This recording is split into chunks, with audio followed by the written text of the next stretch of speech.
घंटों महाराज जी भयंकर लू को क्यों सहते रहे और बैठे रहे आश्रम में। नमस्कार, मैं विनोद शुक्ल आपको सुना रहा हूँ बाबा नीम करोली की अद्भुत गाथाओं की श्रृंखला में। आज हम आपको लिए चलते हैं वृंदावन आश्रम में। वृंदावन आश्रम में आपने देखा महाराज जी का जो अब समाधि स्थल है। महाराज जी मानव देह लीला में, यानी मैं आपको बताने जा रहा हूँ 17 अप्रैल 1971 की एक घटना को, और इस घटना का जो वर्णन मैं कर रहा हूँ, मैं भी एक आश्रम में खड़ा हूँ, आपको थोड़ी सी लोकेशन भी मैं दिखा रहा हूँ कि वहाँ पर आप ये पाएंगे कि जैसा आश्रम में होता है ना, एक आध्यात्मिक शांति मिलती है। और मैं भी एक महत्वपूर्ण जगह एक ऐसा संदेश दे रहा हूँ जो आपको लगेगा कि महाराज जी मानव देह लीला में भी और मानव देह लीला के बाद भी कितने समर्पित रहे, कितना प्यार करते रहे, कितना दुलार करते रहे। तो आज हम आपको लिए चलते हैं वृंदावन आश्रम में। वृंदावन आश्रम में महाराज जी बैठे हैं, अप्रैल का महीना है और एक भक्त उनके दर्शन के लिए आया है। नाम बताऊं ना मैं आपको, तभी तो आपको लगेगा कि हाँ बात बिल्कुल ठीक है।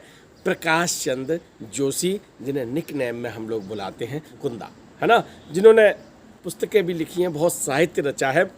महाराज जी के दर्शन के लिए गए हैं वृंदावन आश्रम में, और उस आश्रम में जाते हुए अब भाई बहुत सारी चीज़ें हैं। वृंदावन जब आदमी पहुंचता है तो लोग इधर जाते हैं उधर जाते हैं, बहुत आध्यात्मिक नगरी है, कहना की नगरी है, वहाँ बड़ी यादें होती हैं। तो लेकिन जब महाराज जी का भक्त है, जब महाराज जी मिल गए तो फिर सब कुछ मिल गया। जोशी साहब उन्हें नमन करते हैं और महाराज जी का आदेश होता है, बांके बिहारी के दर्शन करके आ।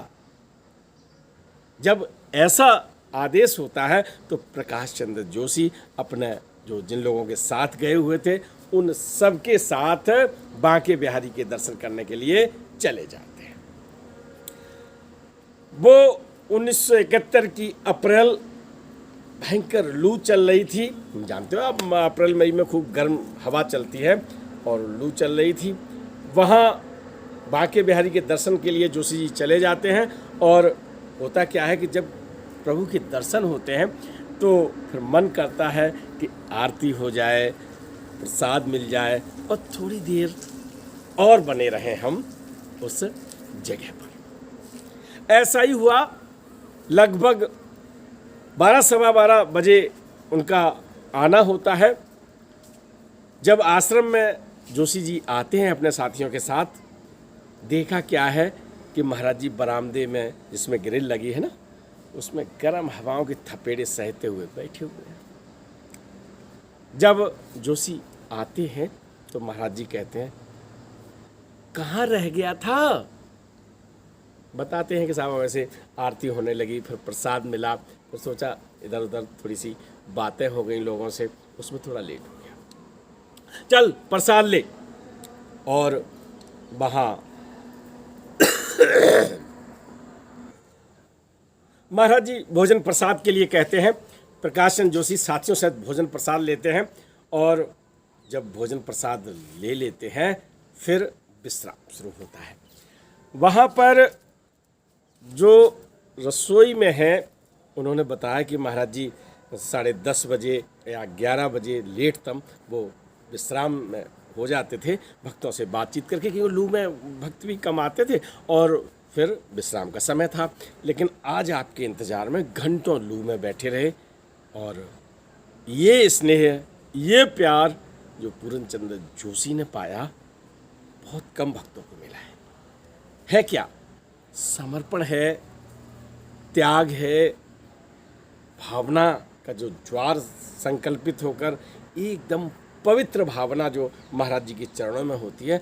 तो कहते हैं ना कि भक्त जो है ना, भगवान को बस में कर लेता है, भगवान भक्त के बस में होते हैं।